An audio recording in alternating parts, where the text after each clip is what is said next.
J-Lo create vibes now.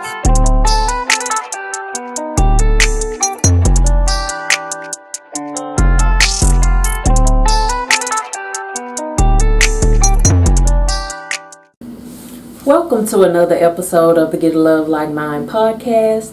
We are your humble hosts. I'm Keisha Amos. This is my beautiful husband, Sam Amos. And we hope you are enjoying season 2. We pray that you are hearing something in the content that is drawing you closer to God. We pray that you get a love like His. If you're not already following us on social media, be sure to follow us on Instagram and Facebook at Get a Love Like Mine podcast. And so we are nearing the end of Black History Month. I believe we have one more week. So we wanted to discuss an important topic that we feel greatly affects African Americans. And that is mental health. And this was a topic that my husband wanted to bring up, so I'll let him start us off. Speaking on mental health, it's kind of a touchy topic. A lot of times people associate mental health with being crazy, which is not necessarily the case many times. But the other thing is that it's a real issue in today's society. We see a lot. It's been a lot in the news. There's been a lot of suicide, murder-suicides. It's been suicide singular. It's been just a lot of things. And when I was younger, I used to look at people that had these type of issues, and that I would just kind of write them off and say, oh, well, that person's, just a bad seed, or, it's just something wrong with them. But as I got older and more mature, it's a little more than that to look at it and say, I wonder how that person got to be the way they are, And then you have to understand a lot of times this is not that person's fault. Like if you were born with a chemical imbalance, or as you got older, it's almost like lactose intolerant, like yeah, your body breaks. I think it's always a chemical imbalance, and never the person's fault. I think I learned this a while ago, that the same hormone surge that toddlers go through at age 2, around that terrible 2 phase, is the same hormone surge they go through in adolescence, where your kid just start doing stuff that they is out of character for them. But women also go through this hormone surge when they're PMSing before a cycle, or after having a baby. Postpartum. It's a big thing dealing with your hormones, and it's really a chemical imbalance. So I don't think I thought of things the same way you did, as far as when I was younger, that the person was just a bad person. But I think it was more of a ignorance on my part, that I just didn't know anything about it. I didn't know what would cause such a thing, and thought that I didn't think it was their fault, but I thought it was more of like they just playing crazy. You know how you've heard people say that, oh, she just playing crazy, because sometimes you'll look at the person and they're absolutely normal, and then the next thing, I think what really got me to do research on it was when Andrea Yates drowned her 5 children, and kind of said something like, the devil made me do it, or the devil told her to do it. I had no clue about postpartum and what that could do to a mind until that story came out. And so it's definitely a chemical imbalance. It's not the person's fault. But a little caveat to that, sometimes drug use can cause that same chemical imbalance and make something click to where that person develops mental health issues. And I don't know if it was already there and the drugs just kind of turned it up or woke it up. Yeah. So but still it's always a chemical imbalance. I don't think it's something that people can turn off or on without therapy or drugs or things of that nature. So you and I both years ago growing up dealt with a close friend that committed suicide. Mine, he was I guess we were around 9th or 10th grade. Mm-hmm. And as I look back at it as a adult, like the signs were there. Like we were great friends. He lived like 3 houses down from me, and like we were always together from real young.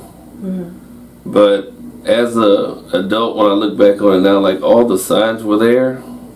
Even though he and I played in the street and had fun, and climbed trees and all this other stuff. But at that age, I didn't recognize them as symptoms. Mm-hmm. What were they? He was just always a little odd, for starters. Mm-hmm. And then one of the biggest things was like his parents, they did everything to try to either make him happy or to try to reach him, and nothing satisfied him. He just really didn't care. It was almost, that was his demeanor. Mm-hmm. Like they would ask him, do you want to, when he was 16 or he might have been 17, we want to go and, look at cars to buy you a car. Like they're trying to get to him, and he just wasn't interested. And all we were thinking, because we don't have the same makeup he had, boy, I wish my parents would ask me a question like that. We wouldn't still be sitting here. We'd be gone. Right. But it was many things that they did. They would take him on vacations. It was all kind of stuff. And it just never fazed him. He just always seemed to be in another world. And he ended up, like he planned it out. He had an old Chevy Impala they kept in the garage. He let that car run with the garage door down. And that's how they found him. And when they found him, he had a cross clutched in his hand. Like he knew he was, going to kill himself. And it's hard. You listen to some of these stories. There was recently a story in the news about the 3 teens. 2 of them were related. And one of them was a friend where the brother and sister brother shot the sister's friend. Like, wow, these are some really bad stories. The young lady, Chesley Chris. Yes, that I read where they said she had the type of life that would make other people jealous. You know what I'm saying? She had everything going on. You know what I'm saying? Yeah. She was successful. She was an attorney. Yes. She was a beauty queen. Like wow. And all that, she still had struggles. So this is something that's really become a part of society, and it needs to be dealt with if you're around it and can locate the signs or see the signs that people are struggling with anxiety or depression. I hear depression a lot, and especially in the NBA. Really? A lot of NBA players are depressed. Like, you know who looked depressed to me? Klay Thompson. That man don't never smile. Right. I know he living the life, but he just never looks happy. Well, there's a rule that he's an android anyway. He's a robot. But I wouldn't be surprised if, he came out and he said I was depressed, because he never smiles. That the most recent one that I can recall was Kevin Love. Kevin Love and I think DeMar DeRozan. And once Kevin Love said something about it, then he and DeRozan became very good friends because he was dealing with the same struggles, the anxiety. And, when we don't have that chemical balance, you and I, all we see is, man, this guy gets to play sports. and make millions of dollars and get treated. You and eat he's at famous. The best, you eat at the best restaurants. You get the best treatment, the best doctor. But what do you have to be depressed about? But that's the wrong mindset, because I think the anxiety, which goes hand in hand with the depression, makes you overthink and makes you think that things are not as they appear. So even though he may have been, one of the best players in the NBA, his anxiety was probably making him think that he was not good enough, which could, put you in a state of depression. You mentioned that we don't have that chemical. I think I was depressed at one time in my life. I don't know why, and I can't pinpoint now when it was, but I remember a time when I was a single mom that it was hard for me to get out of bed. Now, granted, I was working the night shift, but when I wasn't at work, all I wanted to do was stay in the bed. I stayed in the bed a lot. Like, I would eat in the bed. I had a pile of clothes in the bed. Like, I went through my phone last weekend deleting old pictures. I saw so many pictures where when you and I were dating and you would say, send me a picture. It was so many pictures of me just laying in the bed, and I would just take a picture of myself and send it to you.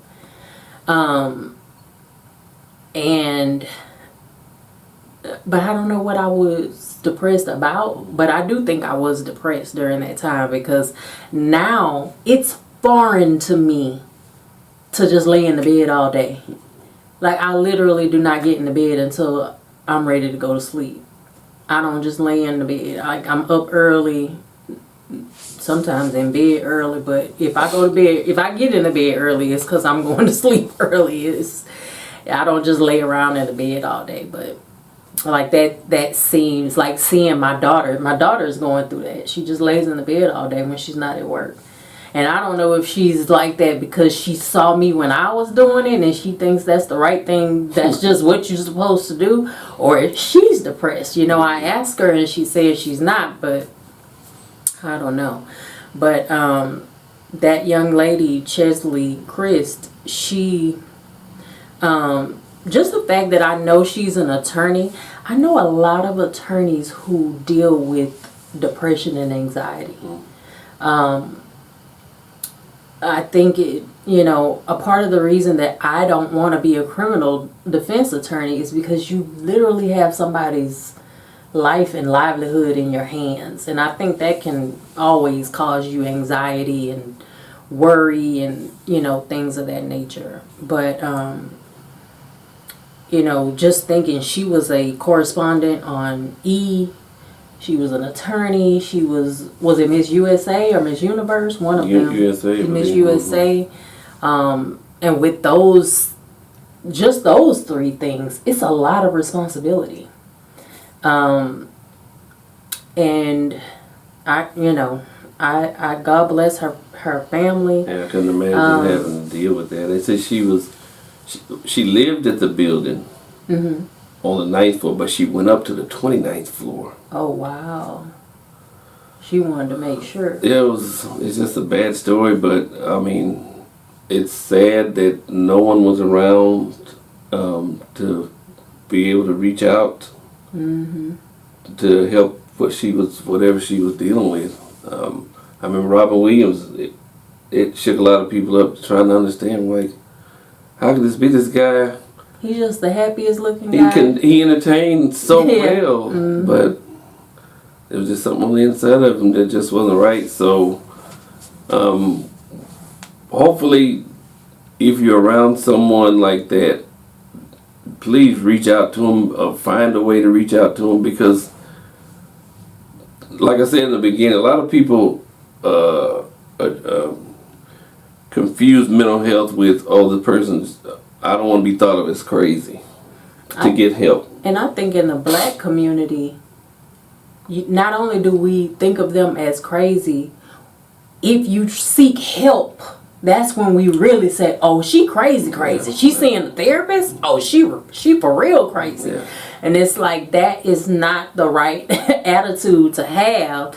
But that is a stigma that is in our community, that's seeking help is frowned upon, and it really shouldn't be. When I was in 6th grade, I became friends with this guy, and I think we might have been 8th grade. He had an accident. He drove his dad's car into a tree. And, being that we were 13 and he had no business driving, I just assumed he had taken his dad's car and just didn't know what he was doing and ran into a tree. But I found out later that he did that on purpose, trying to kill himself. But I didn't know that at the time. And then when we were, had to be like 32, 33, I got the call that he really did kill himself. And we had been friends all that time. We called each other play brother and play sister. He literally had called me a few days before and asked if we could have lunch. And at first I told him I would, but then the day of, I had like a doctor's appointment and I just had a lot of stuff going on, and I told him I couldn't go. And then it wasn't even a week later, I found out that he had killed himself. So I had a lot of regrets. Like, could I have stopped him? Could I have said something at lunch that would have made him know that I cared? Or did the fact that I stood him up, well, I didn't really stand him up. It's not like I didn't tell him I was coming, but I didn't tell him until the last minute that I wasn't coming. But did that push him over the edge? Just like a lot of unanswered questions, because I didn't know. I feel like he was going to tell me goodbye. Like this was some kind of goodbye lunch, because it was completely out of the blue. But, you just never know what a person is going through. I don't think he left a note, but I believe he left like an audio tape. I never got to hear it, but one of my other friends who was also close with him, he heard it. So, he knows what happened. But I still to this day don't really know what drove him. But the fact that time was like the third time. Because when I had first had my daughter, I was like 28. He had done something that wound him, like he ended up in a hospital, in a mental hospital. He didn't stay but like 3 days, and then he got out. But when I would talk to him, he would talk like normal, like nothing was at issue. I knew he was very irrational, I guess is the word. Like he would get mad at me for things, like I would look like, this is why we would never make it as girlfriend or boyfriend. It's best that we just be friends, because you get mad at me for the strangest of things. And he would get so mad, and I would be like, I don't even understand why he's mad. But he was very impulsive and irrational in his thinking. So you think those were signs? Yeah, I think those were like the red flags of depression or anxiety or mental illness. Because I personally feel like suicide is an irrational thought. Like it's an irrational action for you to even just make the split decision. I'm ending it today. Today is the day. I don't want to feel anything else. I'm going to kill myself. I could not imagine feeling that way. Or feeling like there's no way out. You hear that a lot of people. They feel like there's no way out. Yeah, even feeling hopeless and feeling like, even on my worst days, I just want to take a nap and wake up the next day, because I know the next day it's a new day. I can start over. But a lot of people who have that split, just like the Andrea Yates thing, just a split. Like, I don't think she woke up that day and said, I'm going to kill my kids. It was an irrational thought that she just acted on without overthinking it. So you attribute that to chemical imbalance, or? Because for people that may be watching that are dealing with this pessimistic, one road out type of mentality, like I feel overwhelmed, everything's on my shoulders, I'm tired of being me. Mm-hmm. I've found that when I deal with things that may look like controversy or a huge problem or a setback, or I don't know how I'm going to get out of this on the back end now that this is here in front of me. Mm-hmm. For people that are dealing with stuff like that, this works for me. I stopped being sitting on the edge of my seat, so to speak. I'll tell myself, well, let me just let this play out and see what happens. And a lot of times, it wasn't nearly as bad as if I had jumped off a cliff and took off running when it first showed up. Mm-hmm. So sometimes, just hold on a minute, because it may work out to your advantage, but you didn't see that in the beginning. All you saw was this explosion and all the smoke in front of you. Mm-hmm. But once the smoke clears, you may come out better by just waiting to see what happens than if you jump up and take off trying to fix everything in one day. You definitely need to sit still. You know, I say this all the time. You definitely need to pray about it. But you need to pray and know that although troubles come, joy comes in the morning. It's always going to turn around. All you have to do is hold on and make it through another day. And, you know, I wish my play brother would have done it. My god brother also committed suicide. He was like 14. I don't know the details of that either, but I know it left a giant hole in the heart of his mom and his sister, his dad, his grandmother, like us. My mom was his godmother. I'm not going to say the person is selfish because they're dealing with a lot. But a lot of times they don't think of what it's going to do to the people that they're leaving behind. Yeah. My play brother, when he killed himself, he shot himself in the head.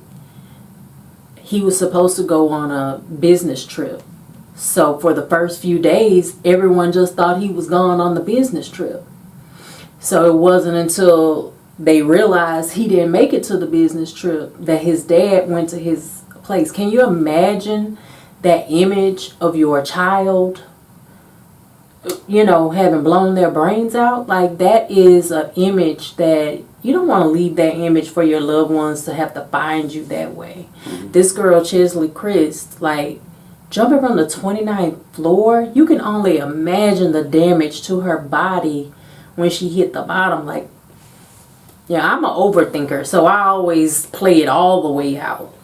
And what about think about this, those three teens that were in Tomball. Two of those were related, right? Right. You know, like, when their parents got home, can you imagine? Like, these two of your kids are gone in the same day? Yeah. Oh my goodness. So, like you say, you don't want to just call them selfish, but man, these decisions are going to affect a lot of people in a very, very hard way. Mm-hmm. Like, I can imagine, you know, we discuss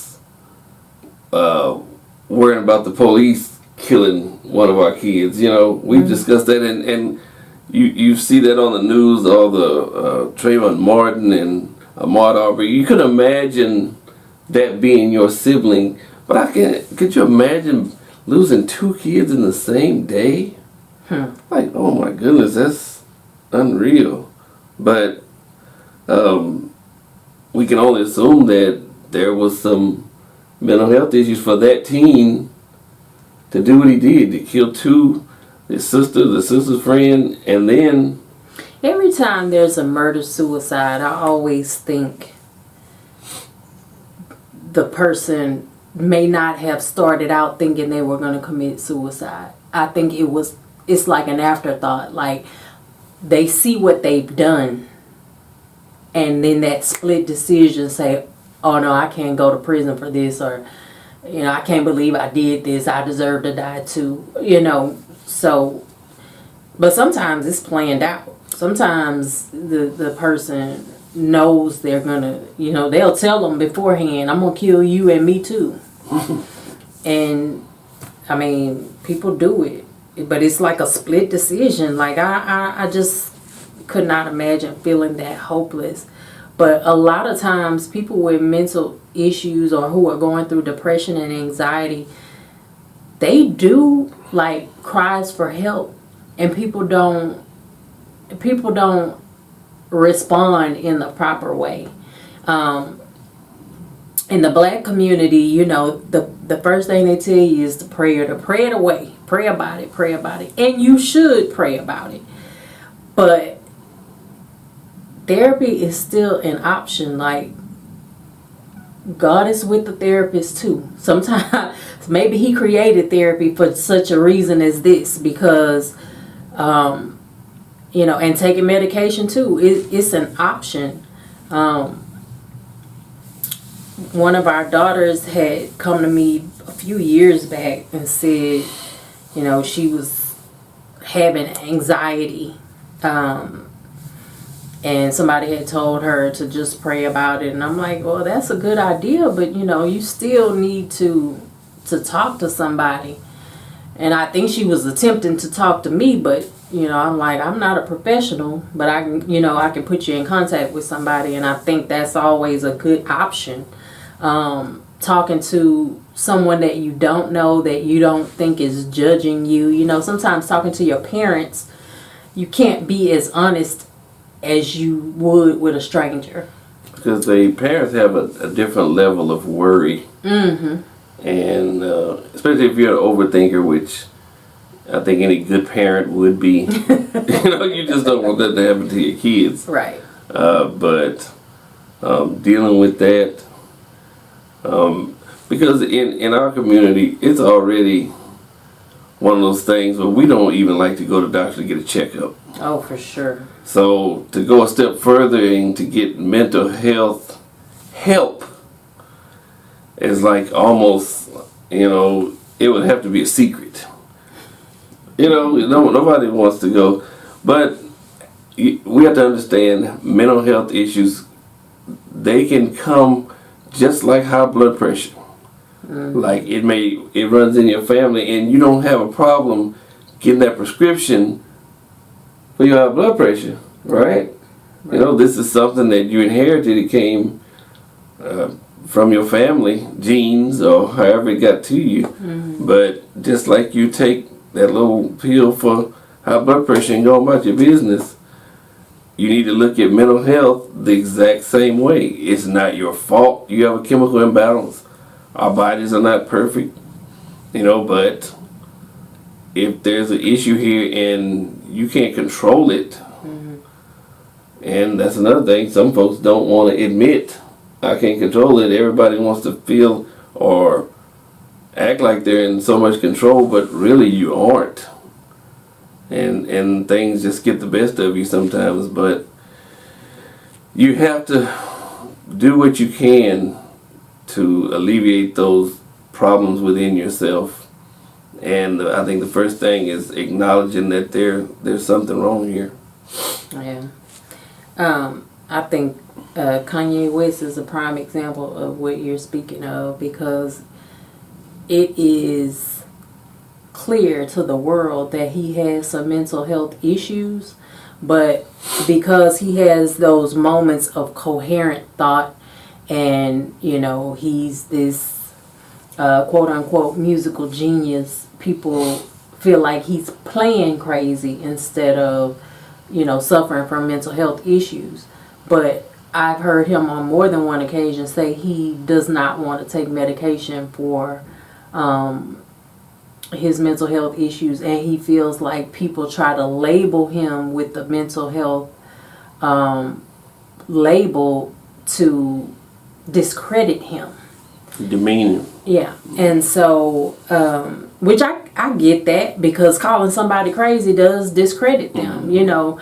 Or if he says something and it'd be like, oh, don't listen to him, y'all know he crazy. But he is a prime example of the chemical imbalance and not taking what not taking that medication does is let your chemical imbalance run rampant. That's like you said, knowing that you have high blood pressure but refusing to take the medication, and you walking around feeling lightheaded, your eyes are red, you passing out every time you look up, you got a horrible headache, you sweating, you doing all of this, but you just refuse to admit that you have high blood pressure. In the meantime, your family is freaked out because, you keep passing out. They think, you're about to die, which you will if you don't get it on, get it in check. Control the problem, that's right. And Kanye is doing so much, irrational, so many irrational things, and like calling out his daughter, calling out his wife, calling out the entire family.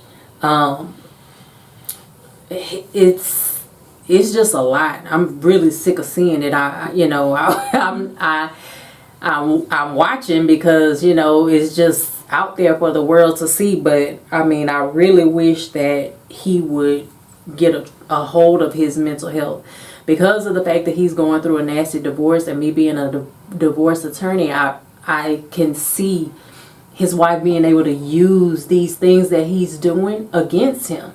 Like, he probably feels like, if I take the medication, I'm admitting that something is wrong, and she's going to use that against me. But the way the court sees that is the fact that you're taking the medication means you're trying to control the problem. They know that you can't control the fact that you have a mental health issue, but at least if you're taking your medication or going to therapy or doing whatever you need to do besides calling out this lady on Twitter, they see that as a good thing, not a bad thing. But I saw Kim post that he was on his third lawyer. I couldn't imagine being this man's lawyer.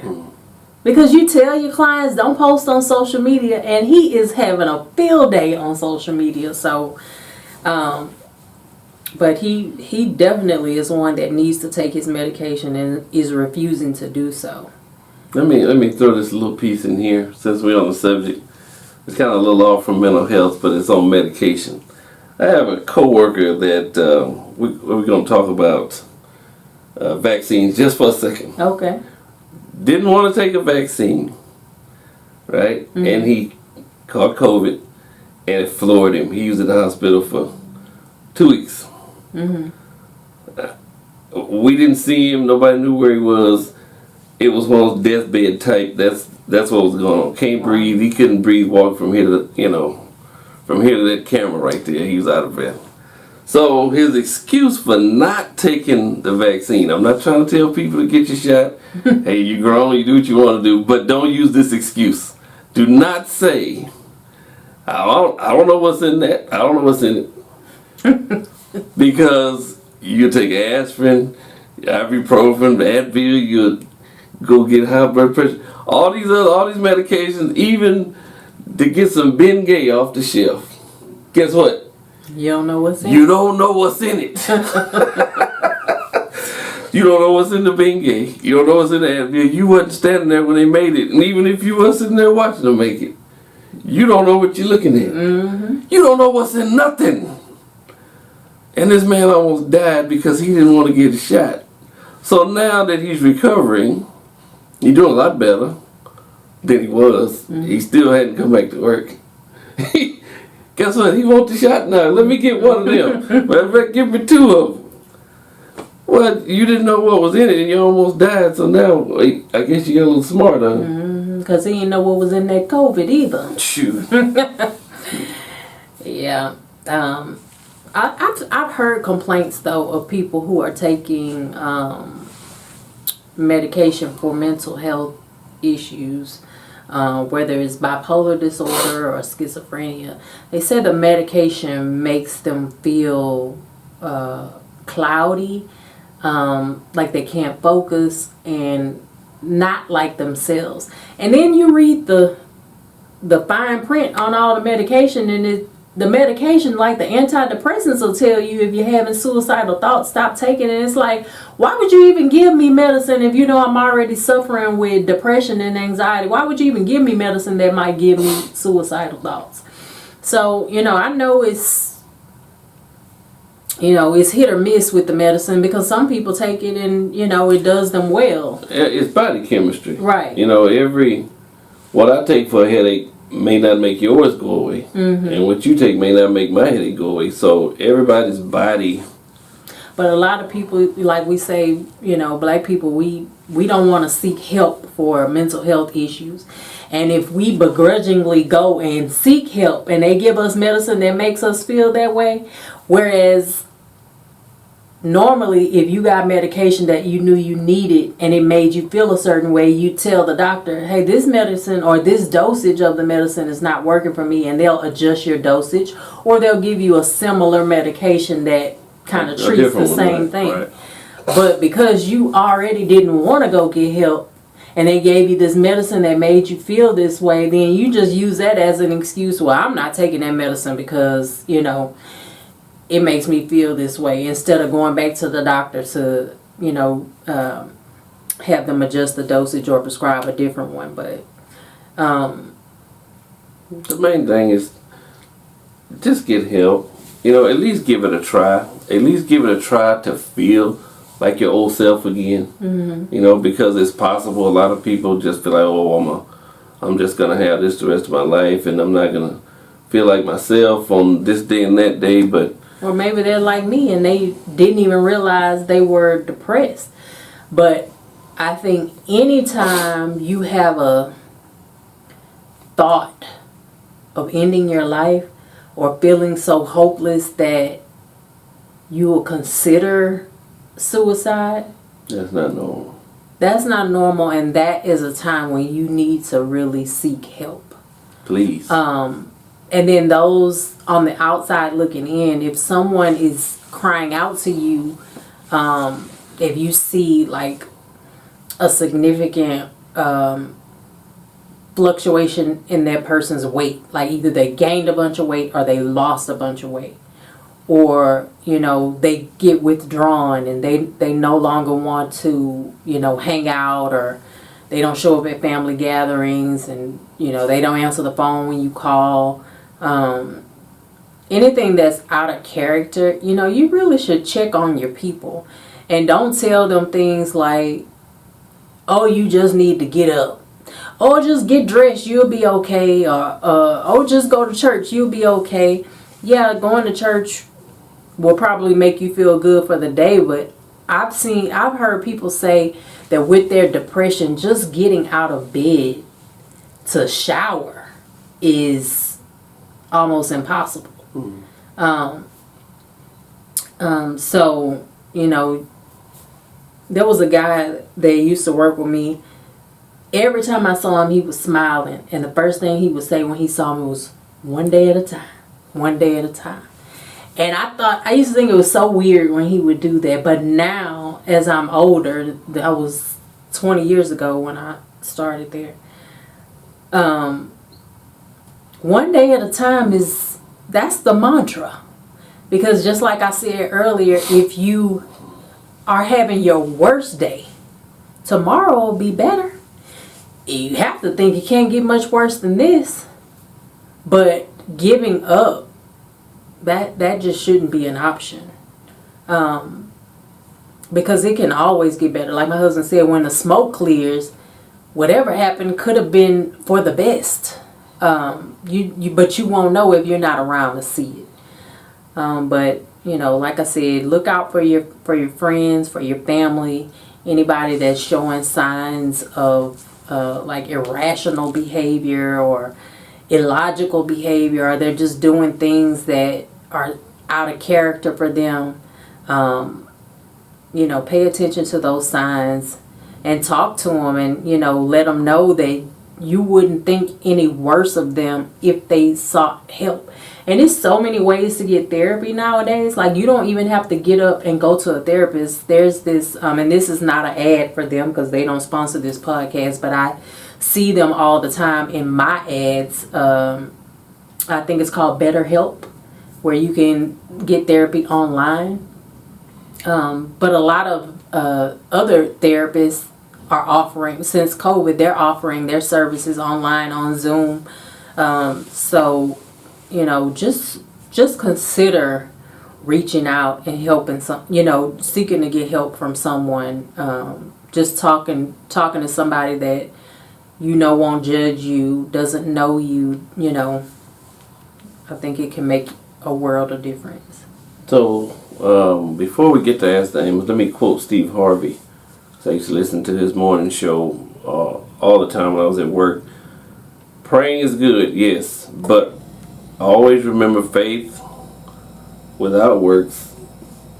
So that means you need to, when you do pray about it, you still need to get up and go do something. Go seek help. Even if you look on YouTube, and there may be something on YouTube that you hear that can help you. You never know, but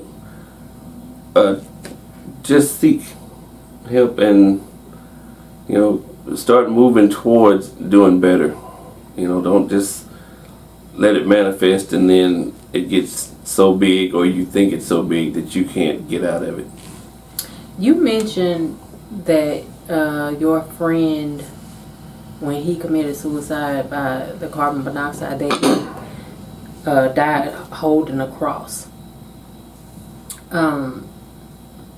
What do you think the thought behind that is? What do you think the reason he would do that? Because you have to know that, the Bible says thou shalt not kill. That's got to include yourself. So you have to, you think he was doing that to say to God, forgive me? I don't know if that was his exact train of thought, but what I do know is that he believed in Christ, and he knows when I leave this world, that's where I'm headed to see. I'm going to see God next. So he's to me, it's like he's holding on to that cross because he knows what comes after he takes his last breath, is that you're going to be sitting in front of God, for the life that you live. So to me, that was kind of symbolic of what he was doing. Okay. Well, we are going to get to Ask the Amoses. So for Ask the Amoses, I'm going to read a question that I saw on social media that I wanted to get your thoughts on. But before I do, if you want your question read on the podcast, you can go to our social media, Get a Love Like Mine podcast, and there's a Linktree link. You just click that, click the button, and it'll take you to Ask the Amoses, where you can send us an email. If you want to send us an email directly, our email address is getalovelikemindepodcast@gmail.com. Put Ask the Amoses in the subject line, and we will read your question anonymously here on the show and answer it. So this I saw on social media. It says, for the second time, he's caught his wife riding on the back of a man's motorcycle who's not a relative or friend that he knows about. He told her the first time it was inappropriate and he considered it cheating. She doesn't think she did anything wrong. She says she just likes to go for a ride from time to time. He has since filed for divorce and moved out of their home. She believes, you laughing? She believes he is overreacting to a minor incident and should just let it go. Is he wrong? I'm going to let you answer first. Well, sometimes you have to know your spouse. Okay, so for starters, he's mentioned this to you before and you disregard it. One of the worst things that a man can deal with in a relationship, especially in a marriage, is disrespect. That's probably the hardest thing for us to get over, is disrespect. So that's number one. And then looking at the photo of the incident, okay, she's on the back of a man's motorcycle that's, like you said, not a family member or a family friend. And she has these shorts that are way up here. And then, of course, there's no handlebars on the back, so you got to hold on to the man that's driving it. So no husband wants to see his wife in that position, right?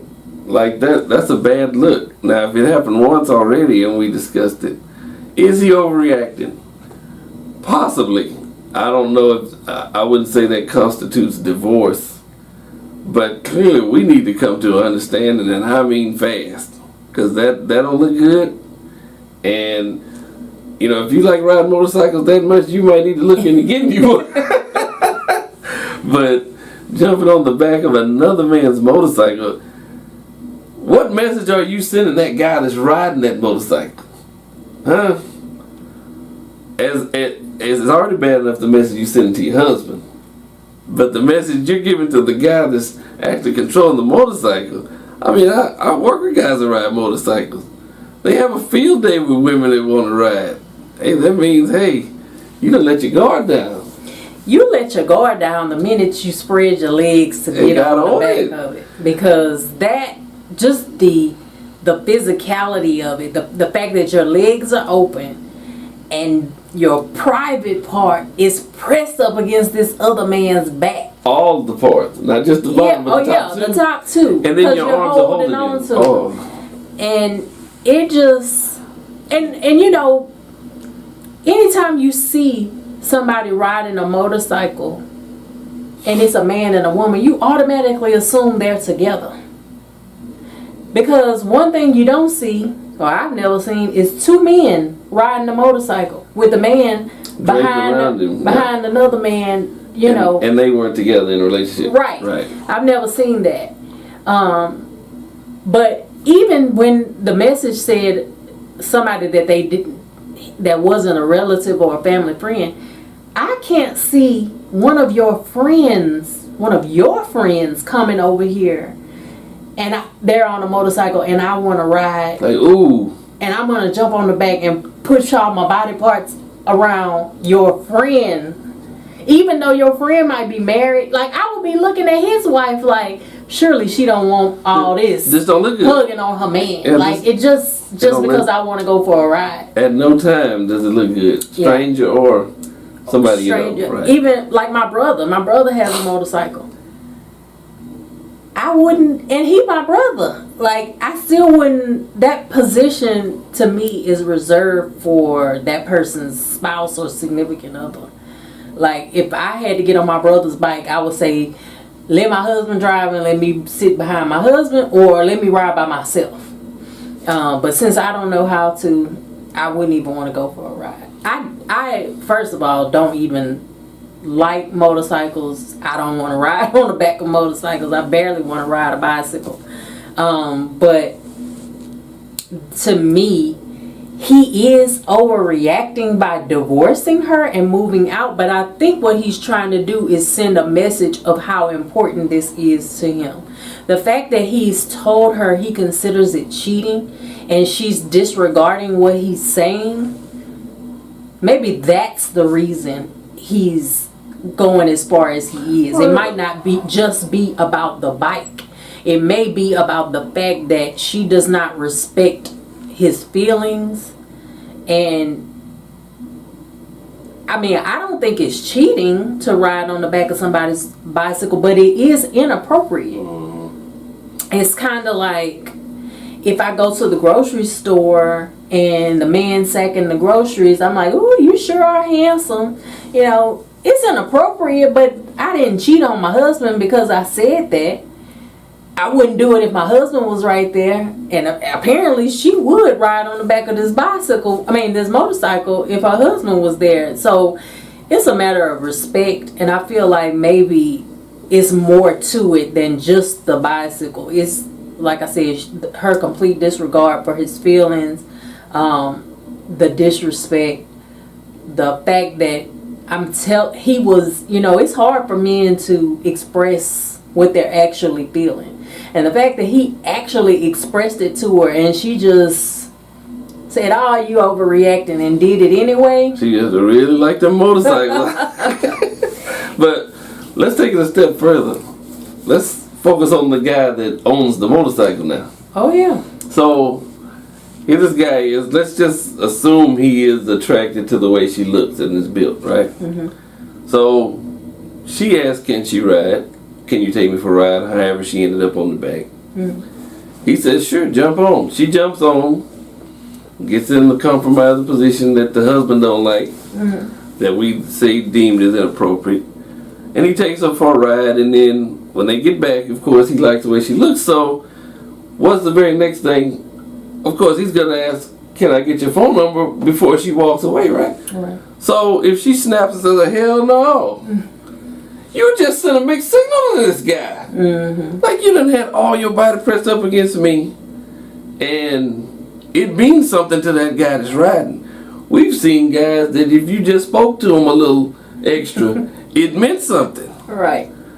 Now imagine putting your whole body up against this guy. Now you had the guts to approach this stranger and ask him for her ride, or let him know you was interested, and then you rode and held on to him like we, get to know each other. Perfect strangers just don't do that unless there's some interest there. Maybe they do. I don't know. I've never seen it. But for you to get off that motorcycle and completely disregard this guy like he is a nobody now he's going to have a problem with you. For sure. So your husband is like, at no time is this going to look right. So divorce, overreacting, yeah, but getting his point across, hey, do what you got to do. Like, no, I'm not going to put up with a woman that does that, is what he's saying. Like, I tried to talk to you the first time, and I'm sure there's probably no telling what other issues. That's what I'm saying. Right. It's probably a bigger issue, the fact that you could completely disregard his feelings. That's probably not the only time she's done that. And it might just be the final straw for her. Right. Like, you just keep on. Because I'm like that. I'm like, I may express a problem to you repeatedly, and you completely disregard it. And not you personally, babe, but this is how I operate generally with people who are in my life. If I express a problem to you and you continue to do it, I will take it and take it and take it until I can't take it anymore. And you may do something completely minor, and it'll be the last straw for me, and you'll be thinking, "You ended our relationship because of this?" No, it was a buildup of, the constant disrespect and me constantly having to tell you over and over that I don't like this or this makes me feel this way. So I think it kind of all ties in also because we discussed this early in some of those other episodes in the first season of women dressing the way they dress. Like we heard on one of those talk shows that you should dress the way you want to be addressed. And for years it's always been an issue where men may have a problem with the way their woman dresses in public, or when she's going out with her homegirls, or if she's just going to the club, like you wearing this little dress, or the chick on this picture, those shorts were mighty short, and then when you climb on that bike and gap your legs, those shorts are going to draw up even higher. Yeah. You know what I'm saying? So dealing with the way, and they may go back and forth on, if you're leaving the house without me, and that's how short your shorts are. Did you think what message you're sending to all those that see you in those shorts? See, and the message you're sending to this guy on this motorcycle is the problem that your husband has. So it all kind of ties in together. Like, you need to, just be aware. Don't do it if you can't take it. Oh yeah, I wonder how she would feel if her husband had somebody strapped onto the back of him. Yeah, and then she would be forced to say, "Oh, Oh, she just wanted a ride. I don't see what the problem is. I just gave her hey, a ride. y'all pose for a picture." No, I don't think she's gonna be snapping pictures. Yeah, but by all means, I do not encourage letting her see how it feels, because you know it's just gonna snowball into something worse. Yeah, you probably would love to, and we all would love to see how she would react to it, but you know, it's only gonna make things worse. It's not gonna get any better by her seeing. Yeah, that's for sure.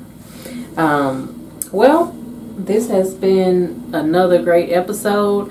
We want to send thoughts and prayers to Chesley, Chris family, the families of anybody who's dealing with family members who are, have mental health issues or who have committed suicide. We are praying for you. We're praying for your strength and your comfort. We pray for all of our listeners, everyone who's been tuning in, and we pray that we have said something that could help you draw closer to God. That is the whole point of this podcast.